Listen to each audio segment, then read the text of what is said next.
प्यारे बच्चों, मैं गजेंद्र सिंह महन। आज हम कक्षा 7 विषय संस्कृत का चतुर्थ पाठ है, चौथा पाठ, जो प्रकरण में हमारे पास है हास्य बाल कवि सम्मेलनम का भाग 2 पढ़ेंगे। इससे पहले वाली वीडियो में हमने भाग 1 पढ़ा और उसमें हमने 2 कवियों का संवाद पढ़ा, गजाधरा और कालांतका का संवाद पढ़ा। अब इसके बाद हम और कवियों का संवाद पढ़ेंगे। उससे पहले क्या है, हम कुछ शब्दार्थ देखेंगे यहाँ पे। तो सबसे पहले है धार्यताम, मतलब धारण करें। उसके बाद है यहाँ परानाम, मतलब पर अन्नम, दूसरों के अन्न को यहाँ पे संधि हो रखी है। पौष्टिकः मतलब पुष्टि देने वाला। अवशिष्टम मतलब बचा हुआ या शेष, जैसा हमारा क्या आधा लहसुन अभी बचा हुआ है, शेष है। उत्प्रेरितः प्रेरित होकर, ठीक है। और श्रावयति मतलब सुनाता है। जब पूरा कवि सम्मेलन खत्म होता है तो जो श्रोता गणों में एक बालक होता है वो उन कवियों से प्रेरित होकर एक अपनी कविता बनाता है और उनको सुनाता है। उसमें भी क्या है, सभी लोग हंसते हैं। प्यारे बच्चों, इसके बाद हम अपनी बुक्स पे देखेंगे। तो प्यारे बच्चों, हम अपनी बुक्स पे देखेंगे और पेज नंबर 18-19 पे तो हमारे पास था तुंदिला। तुंदस्य ऊपरी हस्तम आवर्तयन, कहने का अर्थ है कि तोंद के ऊपर हाथ फेरते हुए। तुंदिला कहते हैं जो क्या है, जिसका बड़ा पेट होता है, ठीक है, बड़े पेट वाले को तोंदू कहते हैं। तो तोंद के ऊपर हाथ फेरते हुए, तुंदिलो हम भो, अरे मैं तोंदू हूँ। वो क्या कहता है, मैं तोंदू हूँ, ठीक है। तो ममापि इदम काव्यम सूर्यताम, ममापि इदम काव्यम सूर्यताम, मेरा भी यह काव्य सुनिए। जीवने धार्यताम च, और जीवन में धारण करे या अपनाइए।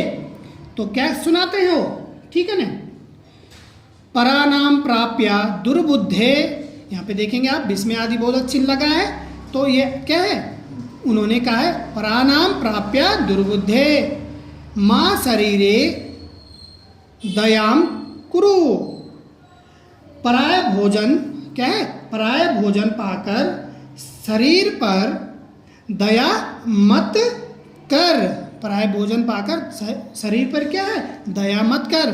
परानाम दुर्लभम लोके शरीराणि पुनः पुनः, संसार में पराय भोजन कठिनाई से मिलने वाली वस्तु है। वो क्या कहते, लोके मतलब संसार में क्या है, पराय शरीराणि पुनः पुनः, मतलब संसार में पराय भोजन कठिनाई से मिलने वाली वस्तु है, ठीक है।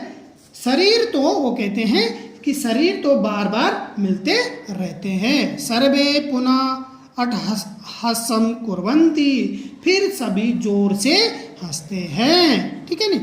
उसके बाद हमारे पास है चारवाका। जो दूसरा कवि मंच पे आता है वो क्या है, चारवाक है, ठीक है ना। चारवाका आम आम शरीरस्य पोषणम सर्वथा उचितमेवा। वो क्या कहते हैं, हाँ हाँ मतलब हाँ, शरीरस्य पोषणम सर्वथा उचितमेव, शरीर का पोषण सदा सब तरह उचित ही है। जो शरीर पे पोषण, देखो अपने शरीर के लिए जो हम पौष्टिक चीज़ें खाते हैं उसके लिए वो कहते हैं कि सब कुछ उचित है। कैसा उचित है, आगे देखेंगे। यदि धनम नास्ति, यदि धन नहीं है, तदा ऋणम कृत्वापि पौष्टिका पदार्था एवं भोक्तव्यः, तब ऋण लेकर भी पुष्टि देने वाला पदार्थ भी भोगने योग्य है। वो कहते हैं कि जो शरीर को पौष्टिक देने वाली वस्तु होती है, अगर उन चीज़ों को हम ऋण लेकर भी खाते हैं, कर्जा लेकर भी खाते हैं, तो क्या है, वो पदार्थ क्या है, भोगने योग्य है, उचित है। तथा कथयति चारवाक कवि, क्या है, इसलिए कवि चारवाक कहता है। क्या कहता है, देखेंगे। याव जीवेत सुखम जीवेद ऋणम कृत्वा घृतम पिबेत। एक उक्ति कहते हैं, ठीक है ना, कैसे? याव जीवेत सुखम जीवेद ऋणम कृत्वा घृतम पिबेत। इस जब तक जियो सुख से जियो, वो कहते हैं कि जब तक जियो सुख से जियो, उधार लो लेकिन घी पियो। उधार लो लेकिन कि घृतम मतलब क्या होता है यहाँ पे? घी, ठीक है ना, कि घी पियो, ठीक है। तो उधार को तब क्या है? श्रोताराह कहते हैं, श्रोतागण कहते हैं, त्रही ऋणस्य प्रत्यर्पणम कथम। श्रोतागण कहते हैं तो उधार को लौटाना कैसे चाहिए? फिर उधार लौटाना भी तो है लोगों का। जब हम लोगों से क्या है उधार लेंगे तो उसको लौटाना कैसे है? श्रोतागण कहते हैं। तब क्या है? चारवाकः, जो चारवाक कवि है वो कहता है, सूर्यताम मम अवशिष्टम काव्यम। सुनो मेरा शेष काव्य, सुनो मेरा शेष काव्य। वो कहता है अभी इस काव्य खत्म नहीं हुआ, आगे भी तो सुनो। घृतम पीत्वा सर्मम कृत्वा ऋणम प्रत्यर्पेत जनाः। कहने का अर्थ है घी पीकर परिश्रम करके व्यक्ति कर्जा क्या है लौटाए। वो कहता है कि अगर जो आदमी ऋण लेकर घी पिएगा तो घी पीने से क्या है, उसमें क्या है ऊर्जा आएगी। ऊर्जा आएगी तो वो मेहनत करेगा, काम करेगा, तो उसके बाद वो लोगों का क्या है कर्जा लौटाएगा। आगे देखेंगे, काव्य पाठ सर्वणेन उत्प्रेरिता एका बालकोपि आशु कविता रचयति। ठीक है नी, काव्य पाठ से प्रेरणा पाया हुआ एक बालक भी तुरंत कविता क्या है रचयति मतलब रचता है। एक बालक क्या है जब उन कवियों की कविता सुनता है तो वो भी एक कविता तुरंत एक कविता उनकी कविता में के अनुसार रच लेता है। और हास्यपूर्वकम च श्रावयति, हास्यपूर्वकम श्रावयति, ठीक है ने, और हंसते हुए सुनाता है। क्या सुना? तो अब क्या है वो बालक क्या है बालकः, वो बालक कहता है सूर्यताम सूर्यताम भो। यहाँ पे भी क्या देखो जिसमें आदिबोधक चिन्ह लगे हैं। सूर्यताम सूर्यताम भो ममापि काव्यम, कहता है कि अरे सुनिए सुनिए मेरी कविता, मेरी कविता। वो बालक कहता है, क्या कहता है? गजाधरम कविम चैव तुंदिलम भोजलोलुपम, कहता है गजाधर कवि और खाने के लालची तुंदिला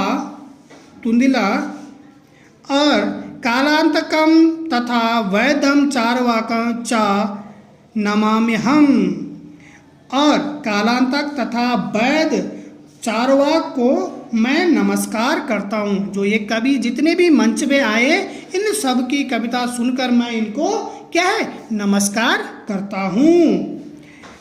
काव्यम श्रावयित्वा हा हा हा इति कृत्वा हससि अन्ये च अपि हसति, कविता सुनकर हा हा करके हंसता है और क्या है अन्य मतलब दूसरे भी हंसते, अन्य लोग भी जो है वो भी हंसते हैं।